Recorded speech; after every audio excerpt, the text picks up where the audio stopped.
ABCD, E and F are the midpoints of side AB and CD given है.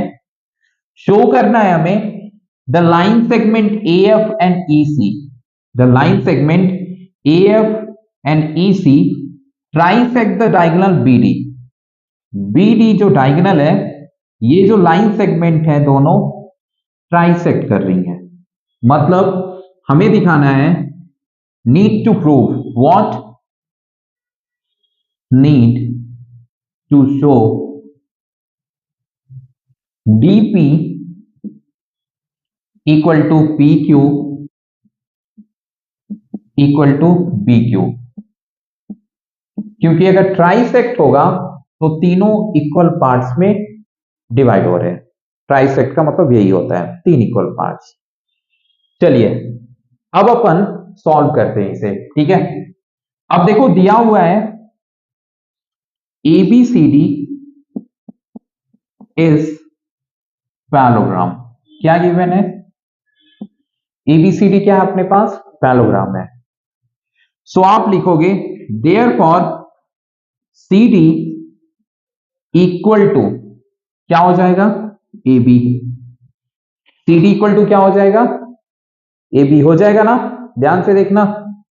अब देखो both side अगर मैं 2 से डिवाइड कर दूं, ये क्यों इक्वल होगा ये तो पता है ना, अपोजिट साइड है पैलोग्राम के. ठीक है, पैलोग्राम इसीलिए मैंने लिखा therefore CD equal to AB. 2 से मैंने डिवाइड किया. ऐसा क्यों?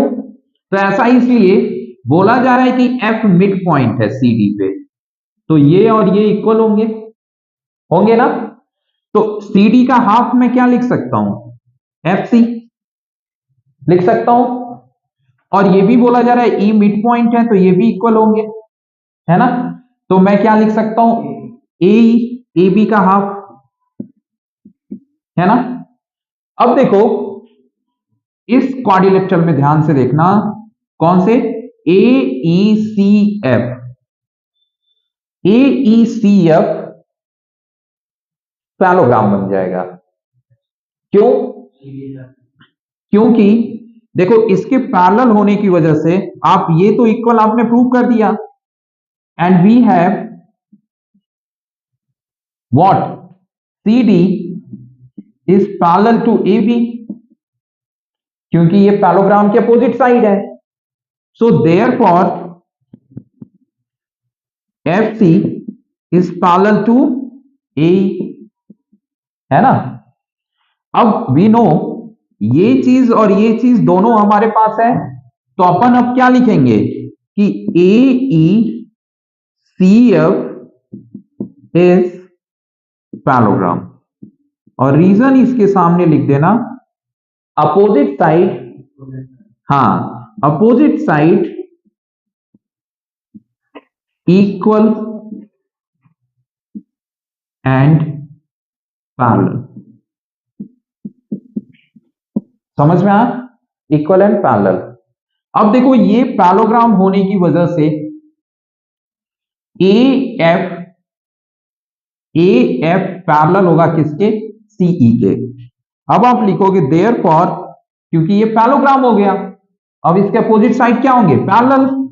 सो therefore AF is parallel to EC. होगा ना, अपोजिट साइड है पैलोग्राम का. अब देखो आप आ जाओ इस ट्रायंगल में. नाउ इन ट्रायंगल, कौन से ट्रायंगल में? नहीं, आप ट्रायंगल इसमें पकड़ो CQD. CQD. अब देखो CQD में ध्यान से देखना, CQD में ये पैरेलल है इसके, होगा कि नहीं पैरेलल? क्योंकि पैरेलल पैलोग्राम के क्या है? ये दोनों साइड है, तो ये पैरेलल होंगे. सो आप लिखोगे in triangle CQD PF is parallel to QC. होगा. इसके लिए आप रीजन लिखोगे since AF is parallel to EC। समझ में आया? तो इसकी वजह से PF पैरेलल होगा किसके? QC के। हाँ, PF पैरेलल हो गया QC के। क्या लिख सकते हो? DP is equal to PQ। और इसके लिए रीजन, ठीक है, converse of mid point theorem से ये इक्वल हो जाएगा। ठीक है, समझ में आया? सिमिलरली आप इधर भी आ जाओ इस वाले ट्रायंगल में। So now in triangle ABP, ठीक है, ABP में देखो EQ पैरेलल होगा किसके? AP के। और इसके लिए भी रीजन आप क्या लिखोगे? Since AF is parallel to EC, है ना? ये पूरा पैरेलल है इसके, तो ये भी क्या होगा? पैरेलल होगा। होगा ना? यहां भी आप कन्वर्ज ऑफ मिड पॉइंट लगाओ और उससे आप लिखो BQ, therefore BQ equal to PQ। और यहां भी reason converse of mid point theorem लिखो। समझ में आ? समझ में आ गया? अब देखो यहां पे फर्स्ट एंड सेकेंड को आप कंसीडर करो। फ्रॉम फर्स्ट एंड सेकेंड हमें क्या मिल जाएगा? DP इक्वल है किसके? PQ के। और BQ इक्वल है किसके? PQ के, है ना? तो इसका मतलब तीनों आपस में क्या हो गए? इक्वल हो गए। क्या हो गए? इक्वल हो गए। यही चीज हमें प्रूव करना था। Hence diagonal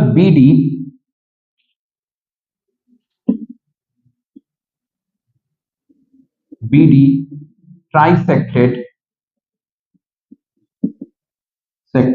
by line segment